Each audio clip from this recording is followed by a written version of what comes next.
Welcome on in to Nate Hit the Foul Pole, another episode here on a Friday and Orioles off day. I'm here with my co-host, as always, Matt Pine. Matt, how's it going? Good, buddy. Good week of baseball here, and Orioles have a winning Was record it going into was it a good week of baseball? I don't know. winning record. Debatable. Winning record, 4-3. I mean, you can say it's a winning record. I don't know if It is. it was a winning record. It is first place in the AL East. Your first place Baltimore Orioles. I think we have to talk about that as much as we can right now because we just know how little of time it's going to last. But hey, I guess we're all enjoying it while it's lasting for sure. Yeah, I mean, obviously, high hopes coming out of the first series. Started off 3-0.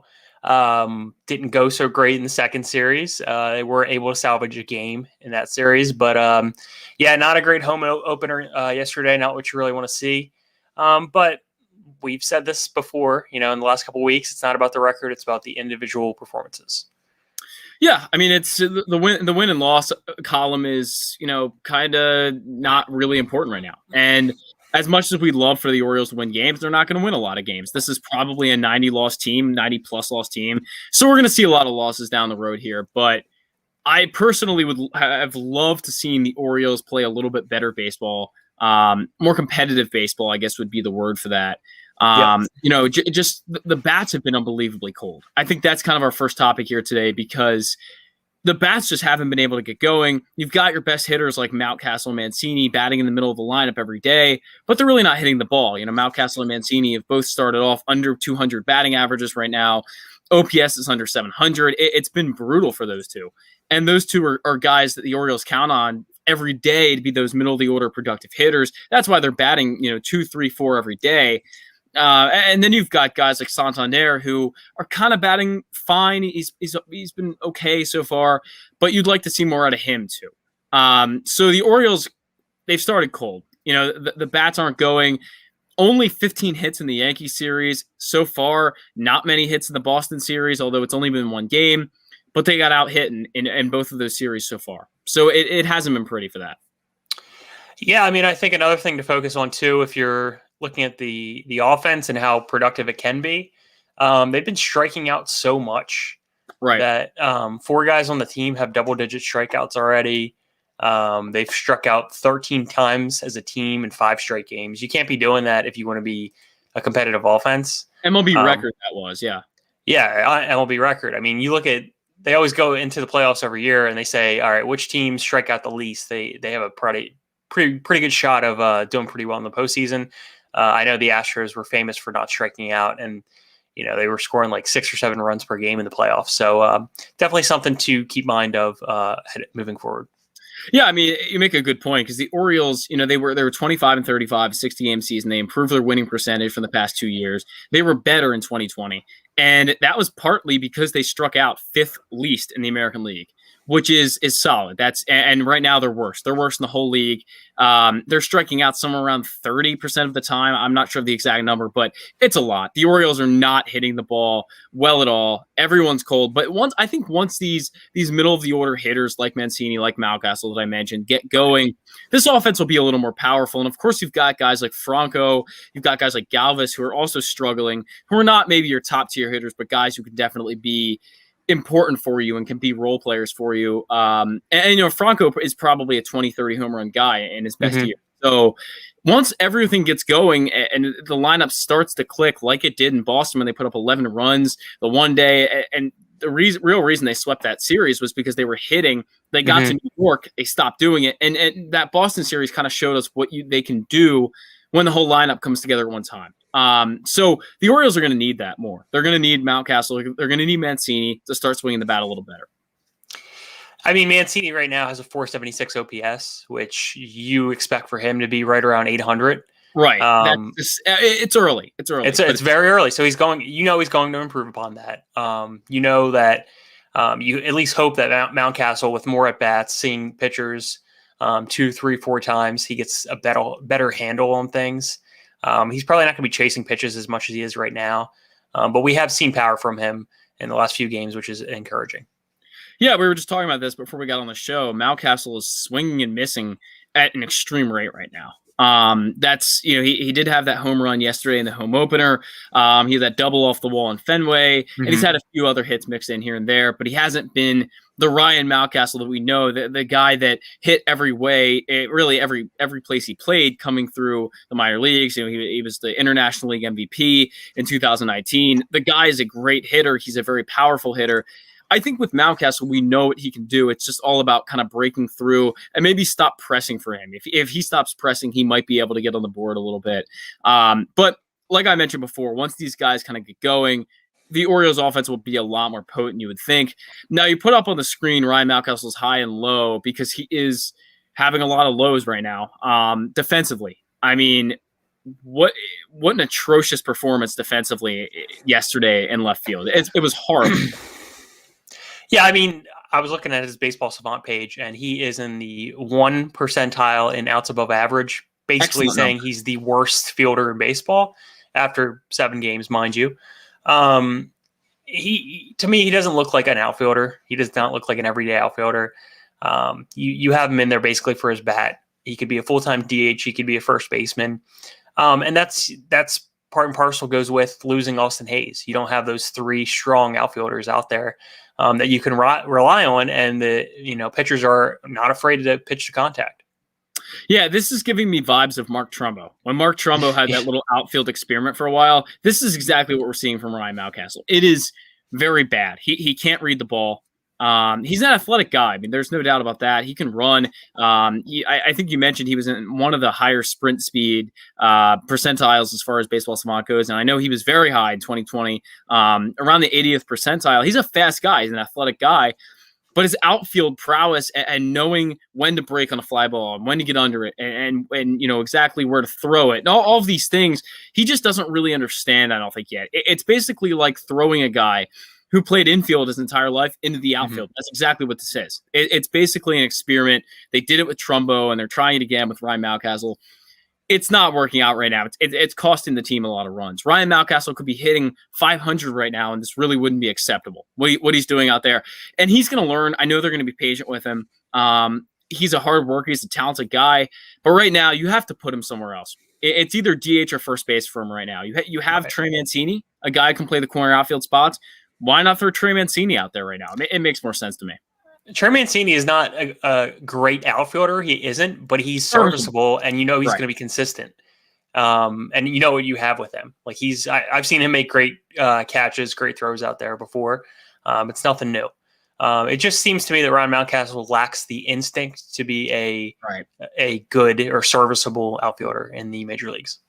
Yeah, I mean, in Ryan Mountcastle, the defensive struggles are not new. It's nothing that this is coming out of nowhere in 2021. I mean, he's never been a good defender throughout his entire career. Obviously, was drafted as a shortstop, got moved to third base after that.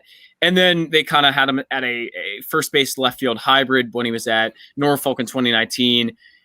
He's never been a guy who has been a highly ranked prospect in that top 20, top 30 of the top 100 because of his defensive limit, basically liability and limited action out there. He's just not very good. He doesn't get the glove on a lot of balls. He doesn't have an incredibly strong arm.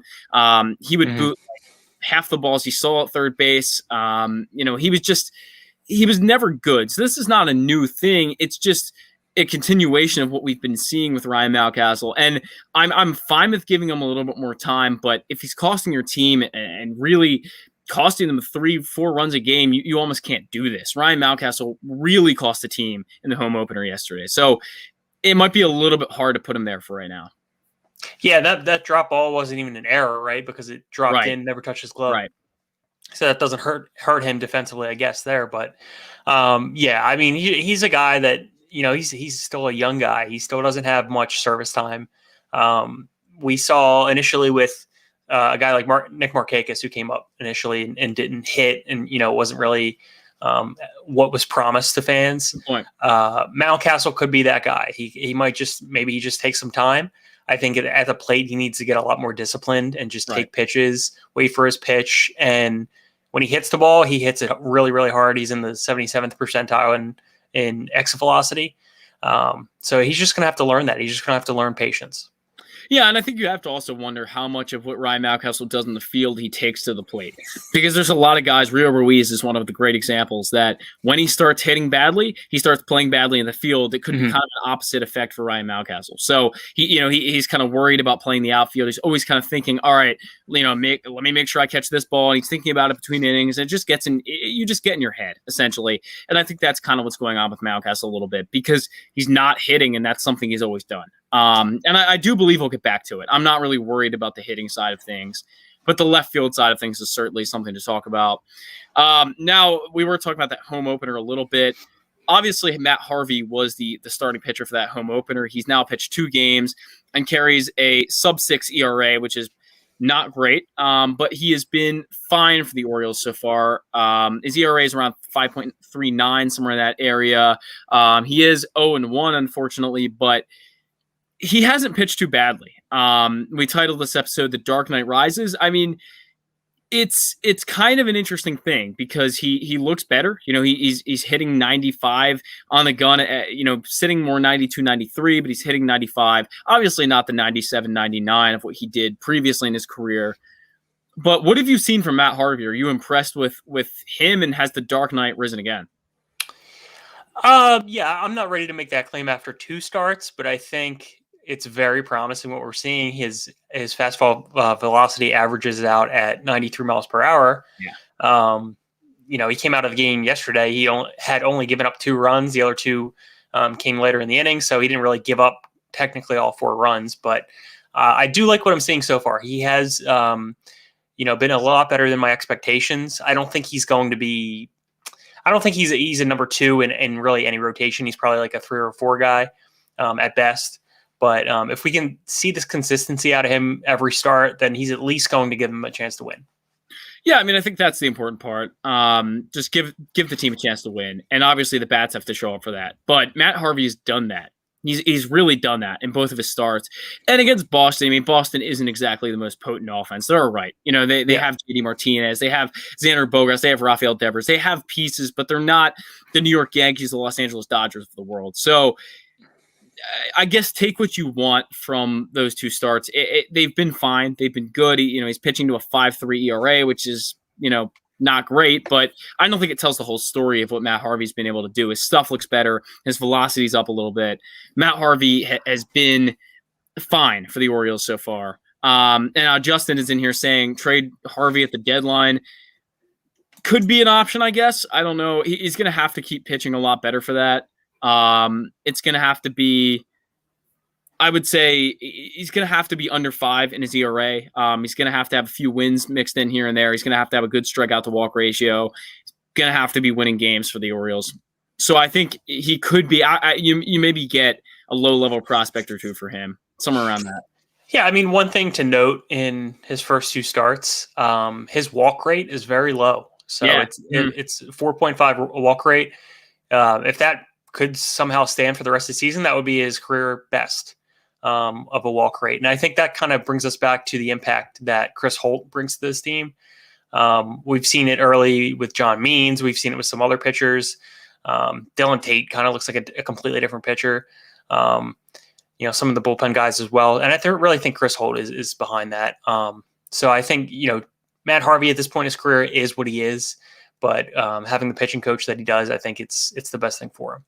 Yeah, real good point on Chris Holt. I mean, Chris Holt has been kind of transforming a lot of these guys. He's been very important. And he's been kind of a big name. Everyone wants to keep him around. Mike Elias, promoted a pitching coach this year. He's a big, he's a big deal right now for the Orioles. Do you think Harvey's success is really tied to Chris Holt, or is it the analytics, or what is it for Matt Harvey that's really gotten him to where he is now? It's got to be some combination of the 2. Yeah. I really think Chris Holt does play a big factor, but Matt Harvey's got to realize he's got to embrace, this new age of baseball, or else he's not gonna move forward. A lot of pitchers are saying that. I forget who the player was the other day. He said, if you're not embracing analytics in baseball, what are you even doing here? So I think that's kind of being at the forefront of pitchers' minds these days. Yeah, I mean, if we talk about analytics, and specifically we talked about Ryan Mountcastle before, but there's another pitcher that kind of has struggled a little bit. Obviously, Chris Holt and analytics can help him figure things out a little bit, but he is also a rookie, just like Ryan Mao Castle this year. Some people have predicted that he is going to have a great year for the Orioles. He's a promising prospect, really, really pitched well in 2020 before he had kind of a rough start against the Red Sox at the end, but that's Dean Kramer. Obviously, named the 5 starter. Everyone kind of assumed he was going to be the 2 behind John Means. That really didn't work out to be the case. But Dean Kramer comes out, really not an impressive outing. Gives up a home run to Jay Bruce. Just doesn't really settle in. He never understood, I guess, how to find the strike zone against the Yankees. It's a great lineup, but he just really didn't have it. He didn't have it. Kramer left after only, I think, 3 1/3. What did you see from Dean Kramer? Were you impressed at all, or did it look like we're in for a long, bad season from Dean Kramer? Yeah, it's tough for me to base my opinion off of one start for a guy, but for sure, it didn't really look like what we saw last year in the first couple starts. Right. He was putting a lot of guys on base, which is kind of the big bugaboo for Orioles pitchers. It seems to be. His stuff looked okay. He was getting a few strikeouts there when he most needed them. When the bases loaded, but I don't know. I hope he can improve that. I think he's got to just go back and look at the tape. Yeah, I think one of the big issues for me was that the curveball just wasn't breaking. The curveball was really not fine. He not only not breaking as well as it should have, but he was not finding the zone with the curveball. He just wasn't controlling it, and that's his out pitch. The curveball is the pitch for Dean Kramer. And the fastball is good; it moves a little bit, but the curveball is the big 12-6 break. That's what gets Dean Kramer to be a top tier prospect and what he is. So when he doesn't have that working, I don't know what you can expect Dean Kramer to do. You can't throw fastballs like the Yankee hitters. That's just not going to work. And he started walking guys. And as soon as you start walking guys and you don't find the zone, you're not going to have a very good out against the New York Yankees. So I agree with you. I don't want to base too much off of what happened in one night because it is just one night. But I wasn't exactly impressed from what I saw from Dean Kramer so far. But hopefully he gets better. Bruce Zimmerman was fantastic. We have to talk about that a little bit because Bruce Zimmerman dominated the Red Sox. He was part of that 3-game sweep. Mm-hmm.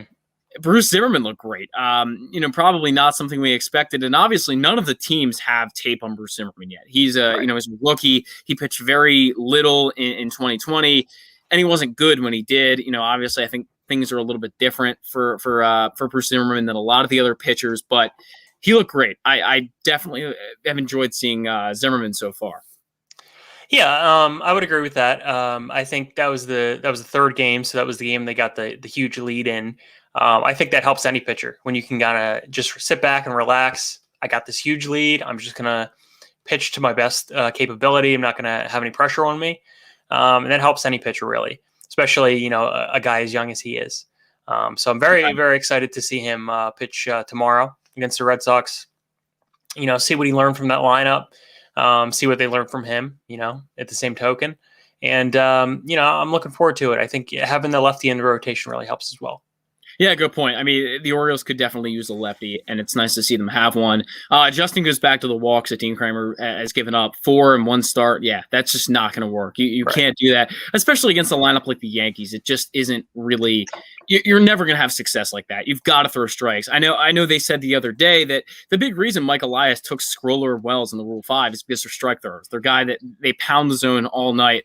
And that's what they want. And Scroller and Wells had considerable success against the Yankees. Dean Kramer did not. There's a good reason why. You've got to throw strikes to have success. Right. It's just hitters are too good. They know your repertoire. They know what you're going to throw. They're not going to get fooled by you throwing balls in the dirt every night. So hopefully Dean Kramer can improve on that. Pretty soon.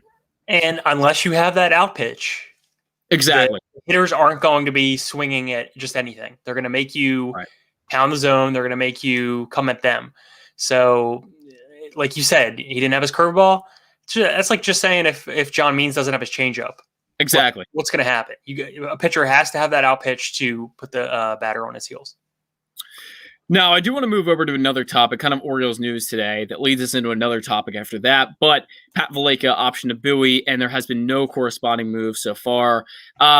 Interesting move here. I would say this is probably one of the more questionable moves the Orioles have made, not in the fact that I don't like the move. The point is they paid him arbitration. They paid him over $1 million just to option him, a few days into the season. Kind of surprising to me. I did not see Pat Vallejo going down anytime soon, but he is. He's optioned. I wasn't even aware he had options. Obviously a waiver claim a few years ago, hit 270 with 8 or so home runs, 700 something OPS. Solid numbers for a utility guy in 2020. So this was surprising to me. Any thoughts on that? And who could be the guy who replaces him? Is it DJ Stewart, as we all assume? Yeah, I mean, he's had one hit in 9 at-bats, small sample size. We've seen how well that Rio has played at second base, so that kind of eliminates a possibility there. Ramon Urias has also gotten time. So his options were limited in terms of how much he would actually get playing time. But yes, I do think DJ Stewart will be the guy to replace him. They also got to make room for Austin Hayes when he comes back in the next week or so. Brandon Hyde, Michael Elias definitely will have their hands full. Yeah, I mean, that's kind of the next point of conversation for us, because Brandon Hyde and Michael Elias are going to have to figure out how this outfield is going to work. You now have Ryan McKenna, who made his MLB debut this week, and we'll talk about that a little bit later. But look, I mean, you have guys who are solid players up and down the really up and down the major leagues, like Stewart, Mao Castle, Mullins, Santander, McKenna, Hayes. Where are you going to play all these guys, especially with Yusniel Diaz really right on the right on the cusp of the majors at this point? And on Justin's point, I did not know he signed a split contract. I just heard that he signed arbitration. Did not read that, but that's actually pretty interesting. So Pat Vallejo, I guess, does have kind of a clause where he can go down a little bit and be in Bowie for a little bit. I'm not sure how long that will be. He'll probably be up at some point again, but at least the Orioles don't have to pay him an incredible amount. But yeah, back to the outfield situation. It's kind of a logjam right now, and you've got Heston Kjerstad, who is one of your top prospects, top 100 prospect, not that far away either. He's maybe, I don't know, two years away at this point. If he ever does report to that Bowie camp, he still hasn't. But I would say it's going to be kind of tough for them to find playing time, especially for a guy like Stewart, who hasn't really proven much. He's got the power, but what would you do if for Brandon Hyde, Michael Elias? How would you even work this right now? There's just too many guys, it seems like. Yeah, there's too many options on the table. I would like to see DJ Stewart get consistent playing time. I don't really think he would thrive being a just off the bench, kind of a pinch hitter role. I don't really think that's him. I think whether he's on this team or another team, I think he needs consistent at bats. But it's interesting how it shakes out. Now, one guy who has solidified himself for sure in the outfield has been Cedric Mullins. And him hitting hot bat, he's hitting over 400. He's been great in the outfield, making some terrific diving catches out there. And he's one guy that's definitely a high note of the season thus far. Yeah, it's been amazing. Cedric Mullins has been incredible. I think he's still batting around somewhere like 500. He's been on base a ton. He's got a little bit of power. He did that home run the other day. Hasn't stolen a base yet, but I think that's going to happen soon. It says one on the stats list. He has one on the stat. Okay, so yeah. I must have missed that one. But one on the stat list, Cedric Mullins. So he's been doing it all. I mean, this is a 5-tool guy right now that we're seeing. We saw the diving catch in front of Mao Castle yesterday. He came out of nowhere for that. He's looking like the best player on this team right now. And we know he's really not. Ryan Mao Castle, Trey Mancini, Anthony Santander, those are your best players. But Cedric Mullins is making it look like he is, and he's showing us he's not just a fourth outfielder. He's showing us that he's more than that. And I think he's kind of a lock right now. I think Santander is kind of a lock in right field. The left field spot with Mao Castle struggling there is kind of open right now. So Austin Hayes probably slides back into there for me. And I guess I would option Ryan McKenna back. I don't know how that would work. I would assume Ryan McKenna doesn't last much longer once Hayes comes back. I would think he's kind of an injury replacement, and I think he's a guy they view more as a fourth outfielder than a starting caliber outfielder. But I guess we'll see with that. But I do think the odd man out is kind of DJ Stewart. I just don't see a lot of playing time for him, and I don't know where you're going to put him. He strikes out a lot. The on-base percentage is always going to be high, but I just don't see him as a productive major league player at this point. Yeah, I mean, he had, what was that, 5 home runs in 5 games or whatever insane mark it was last year? Insane streak, yeah. Yeah, I mean, he could be sure Caleb Joseph had the same thing. Some of these these guys get hot for almost no reason, but he's going to have to really prove himself when he gets back. He's going to have to hit the ground running hot. He's going to have to, stake his claim in the outfield. It could happen. He was an on-base machine in college. He could do the same here, and they desperately need people to get on base and not be striking out. Yeah, I mean, I think the big thing with DJ Stewart is that can he provide a better bat than a lot of the Orioles outfielders right now? And I think, maybe he's a better offensive substitute right now while other guys aren't hitting, but I don't just see him as the long-term guy like some of the other guys in this team. I look at Mao Castle and Santander and Austin Hayes as more long-term guys than what DJ Stewart can be. Justin says, I want to see McKenna get more playing time, even if it's just as a defensive replacement. I would agree with you. I mean, they might as well play him. The rest of the offense isn't really hitting right now, so you might as well see what you got. I guess, you called him up. He'd be a hell of a lot better in left field than Mount Castle. So. Oh, yeah, he did. He's a great outfielder, great speed, great arm, and the power is there a little bit. I'm not the world's biggest Ryan McKenna guy just based on the fact that he's just not going to hit for a lot of contact. He's going to strike out a considerable amount.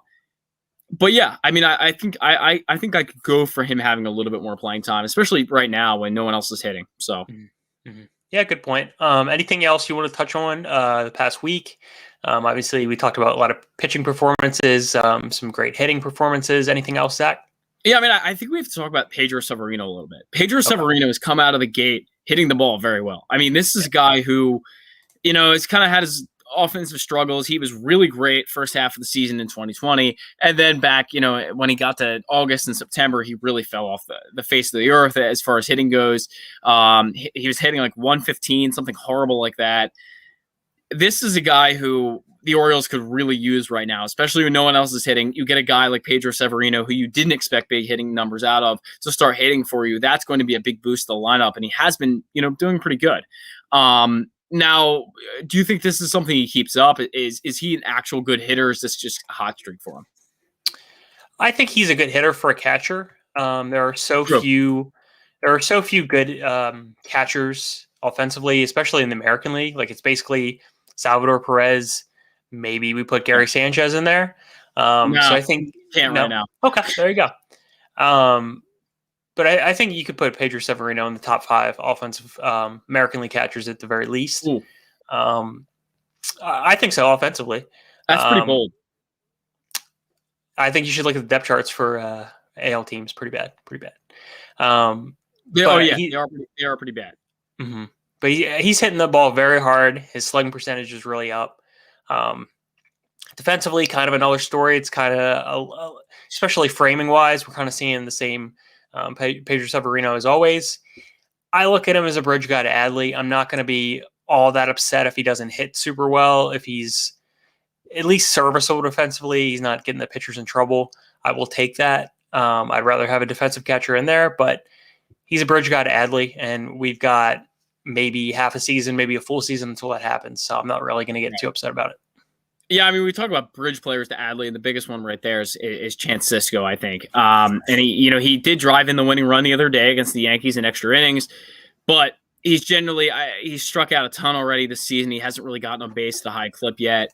I guess kind of more of the same for Chance Sisco, but how long is it, do you think, until Chance Sisco is going to be moved? Like the Orioles move on from Chance Sisco? Is that kind of coming up, or do you think they wait a little bit longer? I think they wait longer just because he's still very young. He's still in his early contract. Yeah, he does get on base, that's for sure. He does, I guess. I think he could legit be the backup to Adley. I think that could be a possibility. Okay. You want to have guys who get on base in every part of your lineup, and if Adley needs a night off, I have faith that Chances can do the job. That's going to be kind of evaluated. I'm sure they can get somebody better. I don't doubt that. Maybe a veteran catcher or something, especially to help show Adley the ropes a little bit. But I like Chance Sisco. I'm definitely a big fan of his. Are you a bigger fan of Chance Sisco than you are of Pedro Severino? Or yes. Okay. Yes. Fair enough. Just because of the on-base capabilities. Pedro Severino, you kind of know what you're getting with. I still kind of hold out a little bit of hope for Sisco's future, but personal preference. I mean, I think based on the fact that Chance Sisco was a top 100 prospect for the Orioles for a long time, and a lot of fans got to know him, and he was a big time prospect for a long time. That he carries a little bit of, I guess you have more hope with him than you do with a guy like Severino, because Chance Sisco has yet to kind of break out and be the player we once thought he was going to be. But I personally am the other way around. I like Pedro Severino better. I think he's overall the better player, and I do think he's the backup to Adley, come time. But I think that the Orioles are going to have to figure the catching situation out at some point, because you just can't keep damaging your young pitchers by letting balls get through and bad throws to second. It's just it piles on after a while, and you have to wonder how much value they actually bring defensively. So I don't know. We'll see how it goes, but neither have performed defensively so far. That's for sure. So yeah, overall, I would say the week, not tremendous overall. Right. You've seen bright spots, and I think that's what you got to hold on to. Some bright spots in the bullpen, especially. So I think you're basically at the stage where you're picking and choosing these guys who you want to be potentially either trade bait or on the next winning team.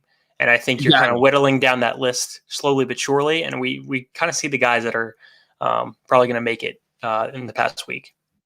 Exactly. I mean, that's kind of the important part, just finding who stays, who doesn't. But Justin also wants to know, what do you think about Tyler Wells so far? Does he stick? Hard to say, probably. I would say, just based on the fact that he's 6'8", that he throws really hard. They love his stuff. He throws strikes. They seem to really like Tyler Wells. He seems like a guy who Orioles will keep around to me. I don't know if you put him on the opening day roster and you don't plan to keep him 162 games. Maybe they just want to get him to throw a few innings for them. But I do think right now he's going to stay. I don't know how you feel about it, Matt, but I've been, I guess, decently impressed by what he's done so far. I haven't been blown away by any means, but decently impressed would be the word I would use. Yeah, I mean, he's thrown 3 innings. He's walked 2 guys in 3 innings. He's not a guy that you keep on a playoff team. Probably not. For sure. But the Orioles aren't at that point in time just yet. I don't think you go through the steps of keeping a Rule 5 guy over Zach Pop, quote unquote, and you just let him go after a week. I think you let him go through at least May, maybe June, see what he's got, gives you at least 20 to 25 innings at least before you make your decision. I think he's been okay. Like you said, he's generally a strike thrower. Has a little bit of, he's thrown 2 walks so far, but time will tell for him. And Scroller, by the way, who, struck out Aaron Judge. So bases loaded. Yeah, that was impressive. Scroller's performance, he came in, kind of shut down the Yankees in an inning where the Orioles really needed that. He looked good to me. Scroller looked better than Wells so far, in my opinion, but I do know that history shows that Wells is definitely a better pitcher than Scroller. And again, it's very limited appearances for both of them. So I think we'll see more as time goes on for sure. Yeah, for sure. Anything else to wrap it up, Zach? Yeah, I'm not really. I don't think I haven't really anything else other than the fact that the Orioles are going to have to start hitting the ball. We mentioned that a lot earlier, but they're just going to have to start getting on track. It's like we've talked about. It's not about the wins and losses, but you've got to start hitting the ball at some point. At least be a competitive team night in and night out. That would be my message right now for sure. Just be more competitive generally. Yeah, I mean, I was looking at the numbers after that Yankees win the other night, and they went into extra innings, went to 11 innings, and got 4 hits the entire game. And the Yankees had 13 lost. And the Yankees had 13. Yeah. It's insane. So, yes, they won the game, but you got to give yourself a better chance to win than 4 hits and not getting on base very often. You just have to. Exactly. So, alrighty. I think that'll wrap it up for this week's edition of Nate Hit the Foul Pole.